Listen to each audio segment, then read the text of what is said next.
Capítulo 3. Eram 2 horas da madrugada, para os relógios da terra, quando demos entrada à casa daquela senhora que, acordada, choramingava a morte de seu filhinho idolatrado. Vamos, convidou o mensageiro, colocar as mãos sobre ela, mentalizando a figura meiga e luminosa de Jesus, a fim de lhe ministrar fluidos e magnetismos restauradores, porque nestes casos, antes de mais nada, é necessário substituir os fluidos alterados para em seguida ir favorecendo a renovação das microcélulas nervosas. Assim foi feito, por largo período, tendo ela se agitado bastante, sentindo a nossa presença, inclusive. E pudemos ver, a seguir, o nosso médico fazer a sua operação de subtração de fluidos pesados, entre negros e marrons, puxando-os como se fossem cordões muito compridos e finíssimos. Ele operava, entretanto, mais com a força mental conjugada do que mesmo pela possibilidade de manusear os filetes com os dedos. Ao cabo daquela delicadíssima operação, disse o mensageiro: façamos agora a descarga de fluidos humanos eletromagnetizados. Vocês, os encarnados, que pelo liame fluídico estão ligados à usina física, façam tudo o que lhe esteja ao alcance, orando a Jesus com o máximo fervor. Procurem, no seu íntimo, forçar o aumento vibratório, entrar ao máximo na escala de luz divina que penetra toda a chamada criação. Nota. Conforme ensinamento do próprio autor, ver página 60 do Evangelho Eterno e Orações Prodigiosas, o vocábulo criação não é correto. O certo é emanação. Assim, todas as vezes que aquele vocábulo aparecer nesta obra, leia e entenda-se emanação. Fim de nota. E que se acha muitas vezes bem longe dos olhos da humanidade, quer da encarnada, quer da desencarnada. Todos entramos em oração, ficando o mensageiro a guiar os fluidos humanos que pelos 3 estavam sendo jorrados sobre a cabeça da senhora enferma. Foi um grande ato de amor, foi um espetáculo demonstrativo do que podem conseguir aqueles errados que se vão tornando penitentes e merecedores. A começar da cabeça, foi o chuveiro de luzes policrômicas descendo, penetrando os tecidos, higienizando as partes, os órgãos e os tecidos em geral. Viu-se muito bem a grande função do corpo astral, do perispírito, porque foi ele o natural veiculador de fluidos e de eletromagnetismo. Chegado o momento, o mensageiro ordenou-lhes: agora ordenem que durma, façam-no com energia, imponham a sua vontade. E os 3 companheiros encarnados começaram a repetir as palavras de ordem, a comandar a corrente fluido-magnética naquele sentido. Com isso, minutos depois, a irmã enferma estava do nosso lado, atraída pelo mensageiro que a sustentava, segurando-a pelas mãos. Está satisfeita, irmã Deolinda? Perguntou-lhe ele, envolvendo-a na sua aura azulino-doirada. Ela olhou para ele, olhou para todos nós, erguendo a cabeça para cima, disse com a voz embargada: meu Deus, tu sabes o quanto sou grata. Virou-se a seguir para nós, respondendo: sim, sim, eu estou no céu, como estou feliz, meu Deus. O mensageiro recomendou-lhe cautela, prudência e muita confiança em Deus ao voltar para o seu corpo. Veja-o bem, encare-o com profundo respeito. É a máquina de purgação, é um instrumento de redenção e de edificação. Terá ainda 5 filhos, além desse pequenino que está no berço, porque assim está escrito no seu programa de vida presente. E pelo que pode agora observar, irmã Deolinda, Deus não é surdo, a lei não é cega e a justiça não é muda. Se está sofrendo, pode estar certa de que é por suas dívidas pretéritas. Não viemos aqui para acusar, e sim para auxiliar, mas temos o dever de agir como servos da lei de equilíbrio, através da qual todos os filhos do Pai Divino com ele entram em contato, para pagar até o último ceitil e para receber também até o último ceitil. Note bem, irmã Deolinda, que tudo no cosmo é questão de leis e não de aparências, porque Deus a tudo rege das profundezas onde se encontra, movimentando sua divina providência através dos cristos planetários, que por sua vez o fazem através dos escalões hierárquicos. Eu sei, meu santo, que santo o senhor é? Foi ela dizendo, fremente de alegria, mergulhada que estava em sua aura brilhante.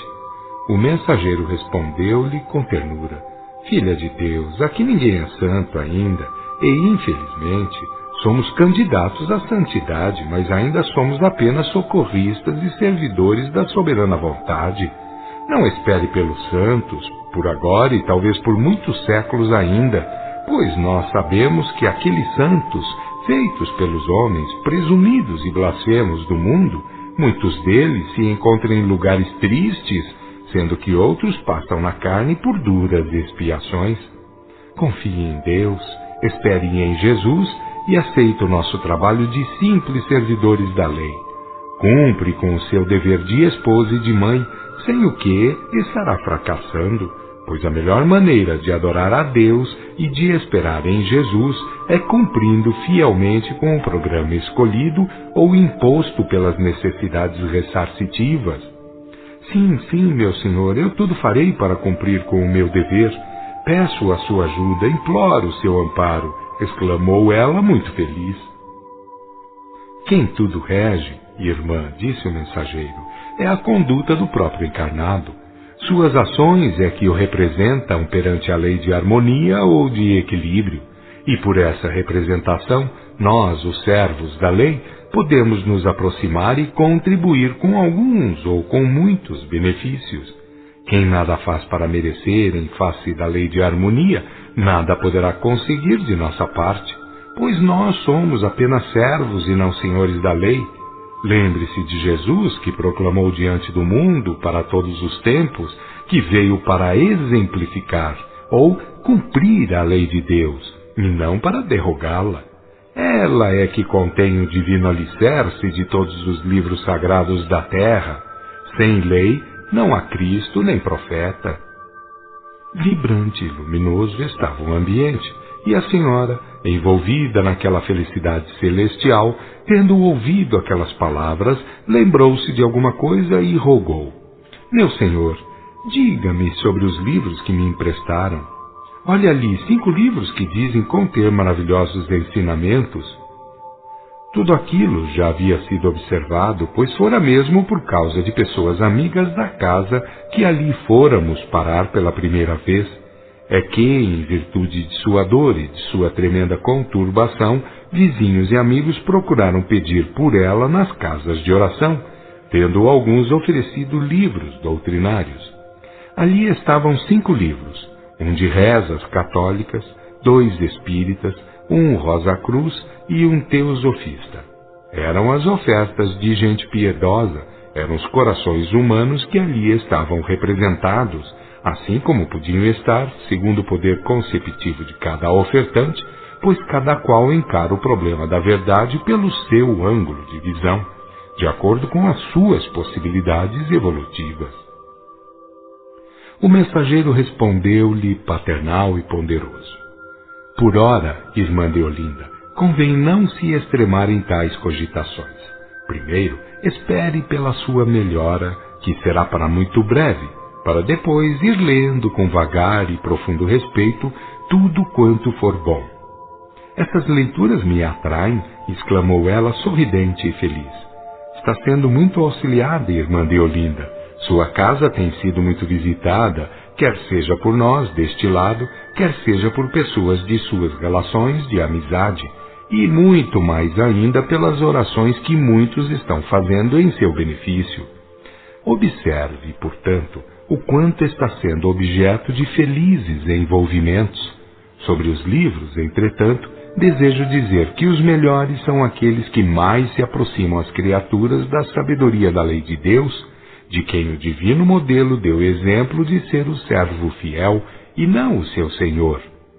Se puder lembrar, irmã Deolinda, lembre-se dos 3 sentidos da lei de Deus, que são: primeiro, a moral, absoluta, que contém, cuja extensão vai à adoração de Deus em espírito e verdade, fato que implica na evolução total da mônada espiritual, ou sua integração no grau crístico ou cósmico, acima de mundos e de formas, pois isso representa ultrapassar a lei de reencarnações ou de sujeição às injunções planetárias. Segundo, o amor, que encerra para todos os efeitos a síntese das conquistas evolutivas, o maior dos instrumentos de edificação, pois, começando o humano, confinado ou restrito ao mundo de relações humanas, ele irá crescendo, irá se avolumando, até realizar na mônada espiritual a obra de sintonia ou de união com o Pai Divino. Terceiro, a revelação, que lhe foi o veículo, pois a lei foi várias vezes transmitida e retransmitida no curso dos tempos e das raças.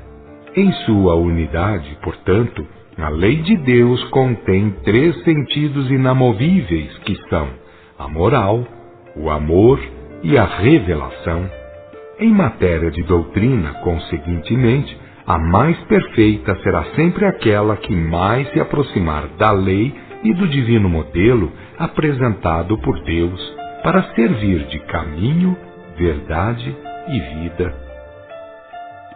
O médico interveio, dizendo ao mensageiro: ela nada poderá entender por ora de verdades tão simples quão profundas. O mensageiro sorriu, assentiu com um breve movimento de cabeça e murmurou: na Terra e por aqui, nos planos erráticos, muita gente que se julga senhora de bons arquivos doutrinários não sabe disso e ainda não pode conceber a profundidade doutrinária que a lei de Deus encerra. É fácil a todos os cultivadores de religiões ou de religiosismos dizer que Jesus, o Cristo planetário, veio ao mundo carnal para viver e não para derrogar a lei. Todavia, nós que vivemos em contato perene com os encarnados, por sermos servidores do seu batismo de espírito, bem sabemos o que podem alcançar até mesmo aqueles que são realmente os mais capazes, os mais lúcidos. Silenciou de repente, abanou a cabeça negativamente e perguntou: qual de nós, aqui dos presentes, habitantes do mundo espiritual, vivendo em contato com as clarinadas a que já faz jus, pode dizer que vive totalmente os 3 sentidos da lei? Somos portadores da moral perfeita? Vivemos todo aquele amor que ela proclama? Cultivamos a revelação integral ou sem medida? Ninguém respondeu, porque todos ficamos a realizar soleníssimos pensamentos, e foi ele mesmo, o mensageiro, quem rompeu o silêncio. Quando formos tanto mais vizinhos da adoração de Deus em espírito e verdade, por termos evoluído até alturas tais, então viveremos melhormente a moral, o amor e a revelação. Outra vez o silêncio maravilhoso reinou, maravilhoso porque ungido de santíssimas vibrações, e quando foi rompido por ordem do mensageiro, que disse à irmã Deolinda: que julga você, irmã Deolinda? Pense e fale o que puder e quiser, desde que em plano de sinceridade. Nada posso dizer, foi ela murmurando, porque tudo isso é divino demais para as minhas ínfimas possibilidades. Se eu pudesse perguntar a Jesus se por qualquer graça de Deus isso fosse possível, tenho certeza que lhe daria uma resposta absolutamente justa. Mas isso não é para mim, não pode ser para mim, que devo ser ainda muito pecadora, muito pecadora. Enquanto ela tremia sob o guante de estranha vibração e derramava lágrimas de maneira incontrolável, o mensageiro foi a ela e falou-lhe com muita brandura: Deolinda, você transmitiu o pensamento de um nosso chefe, muito superior a mim e a todos nós aqui presentes, que se acha oculto a todos, menos a mim, e a outro dos presentes em virtude da função autorizada que estamos desempenhando. É que você é portadora de uma graça mediúnica, uma graça que eu penso que virá se manifestar, acontecimento que muito poderá fazer por você mesma, pelo bem que poderá causar ao próximo. Ele é que falou, embora você pense que não. Ela interrompeu afirmando: não poderia explicar o fenômeno, mas sabia que estava sendo agitada por estranho poder, um sentimento imenso de paz e de amor, como se fosse o céu que me estivesse a envolver. O nosso chefe superior, ou chefe de outros chefes, reduziu-se e fez-se visível a todos, tendo em primeiro lugar rendido graças a Deus e a Jesus por aquela felicíssima oportunidade de contato com a irmã enferma. A seguir, disse-nos: Deolinda foi minha esposa faz muitos séculos, tendo-me feito morrer tristemente, articulada que estava com seu amante e vastas forças contrárias, visando todos atingir vantagens do mundo que me não atraíam. Ela desceu, e com ela muita gente, inclusive 4 de vós que aqui estão agora prestando serviços enobrecedores. Vede, portanto, em tudo isto, antes mais uma lição da lei de Deus do que mesmo o nosso caso em particular. A grandeza, queridos irmãos, está sempre com a lei, está sempre paralela à lei de harmonia universal. É por isso que agora temos de informar a todos, encarnados e desencarnados, que vivem nas proximidades da crosta, que a síntese das revelações está no Cristo, porque ele resumiu em sua vida a própria lei, de modo plenamente vivo, completamente ostensivo diante do mundo. E passando as vistas por todos nós, um por um, a seguir prosseguiu: bem sabeis, pelas instruções recebidas, que a parte de Deus data de toda a eternidade, porque ele é o princípio e o fim, isto é, para os filhos que se encontram em processo de cristificação ou vivem em estado de autofazimento, cogitando de tudo e nada conhecendo integralmente. Ele é princípio e fim, mas não o é para aqueles que já ingressaram no grau crístico, que já se elevaram acima de mundos e de formas, de vidas carnais e de sujeições inferiores, porque deveis saber, irmãos, que nos planos inferiores a relatividade impera, prevalece aquele símbolo que a serpente representa, com a cauda estando na frente da cabeça para significar a retorta da natureza, a vida inferior em transformação, o eterno rodopiar dos acontecimentos em torno do fator evolução. Para aqueles, entretanto, que já se plantaram para o grau crístico, para o estado de unidade com o Pai Divino, de quem o Cristo foi na terra o divino exemplo, para esses, tais, o símbolo terminou, a roda das vidas e dos mundos acabou, porque eles já se fizeram acima de mundos e de formas. Estacou, fitou a todos e num doce ciclo aconselhou: deixai os religiosismos, meus queridos irmãos. Quem liberta o espírito das leis inferiores do mundo é o conhecimento da verdade, desde que o espírito deseje de fato cultivá-la em suas obras sociais. Jesus deu-nos o seu exemplo, o seu trabalho de celeste funcionário da moral, do amor e da revelação.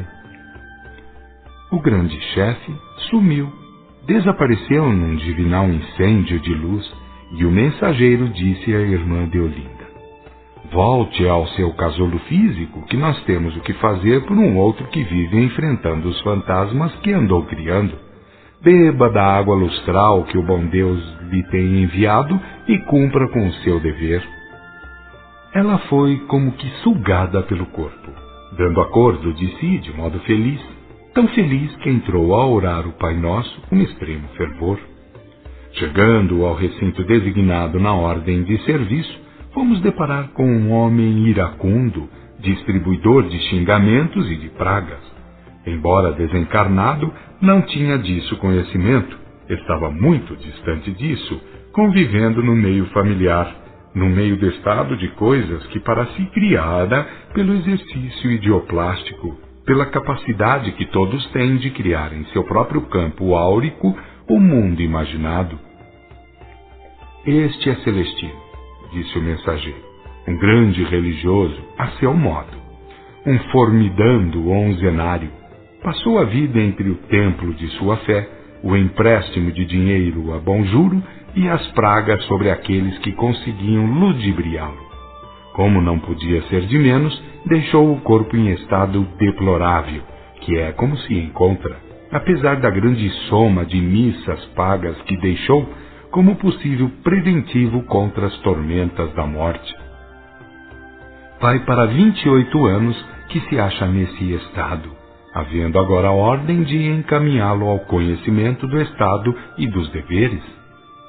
Por que, indagou a jovem ex-protestante, vive a brigar com essa gente que não existe? O mensageiro elucidou.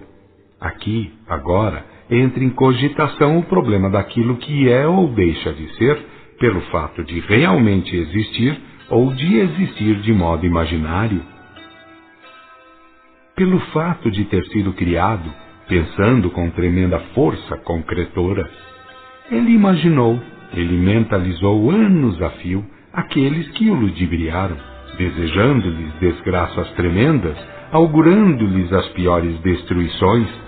Criou, pois, o seu próprio inferno. Ele vê o que criou. 5. Nota. Fenômeno da ideoplastia. Fim de nota.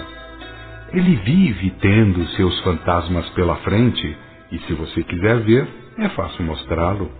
A jovem disse que sim, e o mensageiro ordenou aos 3 encarnados: venham aqui e olhem fixamente para ele, que nós outros os auxiliaremos.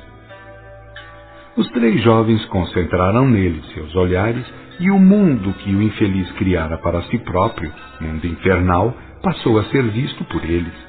Era como se ele tivesse criado uma nuvem, um estado fluídico em cujo estado se movimentassem ele e os seus personagens. Passado aquilo, indagou a jovem: e a vantagem de ter sido religioso, qual é? Na parede havia um quadro litografado onde se via Jesus arcado sob o peso da cruz. Foi para aquilo que o mensageiro olhou e fez todos olharem, dizendo: a lei, o Cristo e o Evangelho quer tudo dizer uma só e mesma coisa, porque entre si se correspondem. O Cristo veio para executar a lei. A lei contém toda a excelsa doutrina em seus 3 sentidos, e o Evangelho se constitui de moral, de amor e de revelação, representados ao máximo grau. Portanto, saibamos, quem livra é o conhecimento da verdade, desde que posta em prática. Já era assim na antiguidade, pois a receita das escolas iniciáticas era esta: conhece e cultiva a ciência dos mistérios, e terás feito a ti próprio o melhor bem possível. O discípulo interveio: o problema do reino do céu é sempre de consciência, é sempre de alma, nunca virá a ser de forma ou de aparência. O mensageiro anuiu: justamente, infelizmente, porém, quando no lugar da moral, do amor e da revelação, os homens colocam as cleresias, os dogmas, os rituais exteriores e os comercialismos em nome de Deus, também em nome de Deus, os homens se tornam fingidos e hipócritas. Como, porém, a Deus e a sua lei de harmonia ninguém pode iludir, eis aí uma prova do que acontece. E como a hora urgia, porque os encarnados deviam retornar a seus respectivos corpos dentro em pouco, providenciou o mensageiro: façamos-nos visíveis, vamos falar com ele. Assim foi feito, e o homem iracundo pretendeu nos expulsar de sua casa, gritando como um louco, dizendo que também nós queríamos nos apoderar do seu dinheiro. Tanto bastou, entretanto, que o mensageiro se apresentasse luminoso, o que o fez propositalmente, para que o homem praguento ajoelhasse e começasse a chamá-lo de santo, de querido santo. Passados alguns segundos, falou-lhe o mensageiro: não somos santos, e sim espíritos socorristas, irmão Celestino. Quanto a você, Saiba que já desencarnou faz quase 30 anos. É um espírito sofredor, é uma alma penada, porque suas obras assim o fizeram. Assustado e rogante, clamou Celestino: pelo amor de Deus, mas eu creio em Deus. Onde está Deus? Onde encontrarei justiça? Fiel à verdade, o mensageiro respondeu: Celestino, escute-me, de tal modo rege Deus o cosmo, através de leis fundamentais, que a libertação só poderá vir do conhecimento e do cultivo da verdade. Não adianta que os homens inventem farsas e disfarces, porque a Deus ninguém impõe mudanças de ordem qualquer. Para que os homens, seus filhos, tivessem desde os primórdios o conhecimento desta realidade, enviou-lhes o Pai Divino, através de mensageiros categorizados, o maior de todos os documentos, que é a lei de Deus. E se você quiser a prova disso, procure saber como Jesus disse que se portaria em face da lei. Ele que veio para servir de modelo divino. Magoado, murmurou o pobre irmão: eu nunca li o Evangelho, nunca. Eu sou católico. Ponderoso, muitíssimo ponderoso, o mensageiro comentou, afagando-lhe com a mão direita as costas encurvadas: não se iluda, Celestino, que muitos leitores do Evangelho e de muitos outros livros também herdam as trevas, pois o reino do céu não é apenas questão de conhecimentos teóricos. Em verdade, Celestino, enquanto no mundo empregarem os credos e os homens a expressão ir para o céu, tudo andará muito mal, porque o necessário e justo é desenvolver o céu na intimidade. E quem conseguirá isso, meu irmão, desprezando ou menosprezando os 3 sentidos da lei de Deus, aos quais o Divino Mestre deu integral desempenho? Celestino encolheu os ombros, olhou para todos tristemente e começou a derramar lágrimas. Foi então que o mensageiro disse-lhe com acento e ralho: não faça isso agora, Celestino, que vem de ser instruído e recolhido.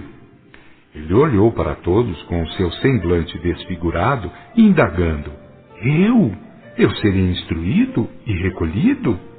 Sim, respondeu-lhe o mensageiro, você irá parar agora no lugar devido, de onde sairá em melhor estado, em companhia de quem lhe conduzirá ao plano espiritual que lhe cabe de direito. E para não perder tempo, olhe bem para tudo isto que o cerca, porque tão cedo não retornará aqui. Será curado, instruído, educado nos moldes do plano em que irá habitar e posto a trabalhar. Assim está escrito a seu respeito e assim será, até que volte a reencarnar, porque isto também está no seu programa futuro. Encolheu os ombros e murmurou com ar devoto: seja feita a vontade de Deus. Como não podia deixar de ser, o mensageiro respondeu-lhe: é da soberana vontade de Deus, irmão Celestino, que seus filhos se tornem conhecedores da verdade e trabalhem em si mesmos pela própria cristificação. Não o sabe agora, mas virá a sabê-lo, que a vontade de Deus importa na aplicação correta da vontade de seus filhos. Porque, para resumir, saiba-o quem tem a vontade de saber, a luz divina é impossível de ser obtida de terceiros. Dada a resposta, apanhou-o pelo braço e dali volitamos para dentro de um centro espírita. Celestino ficaria ali, entregue aos espíritos guardiães do centro até a primeira sessão a ser feita, porque ele havia, durante a vida, dito insultos muito violentos contra a doutrina que tem por fundamento a moral, o amor e a revelação. Devia, portanto, beber ali a sua água lustral, para ter, durante muitos anos, em que pensar de modo reparador. Quando fomos dizer-lhe, até breve, prometeu-nos ele, todo reverente: garanto que me farei um grande estudioso da verdade. Encarando-o com bondade extrema, comentou-lhe nos ouvidos o mensageiro: mesmo porque, Celestino, em que a ignorância e o erro nos poderiam recomendar perante as leis que regem o cosmo? Celestino pareceu querer dizer alguma coisa, mas não o fez. De nossa parte, fomos entregar os 3 encarnados aos respectivos corpos, porque a madrugada andava pelo raiar do dia, tendo eles que ir ganhar o pão de cada dia para o corpo de carne e osso, do mesmo modo como já haviam feito jus com respeito ao pão espiritual.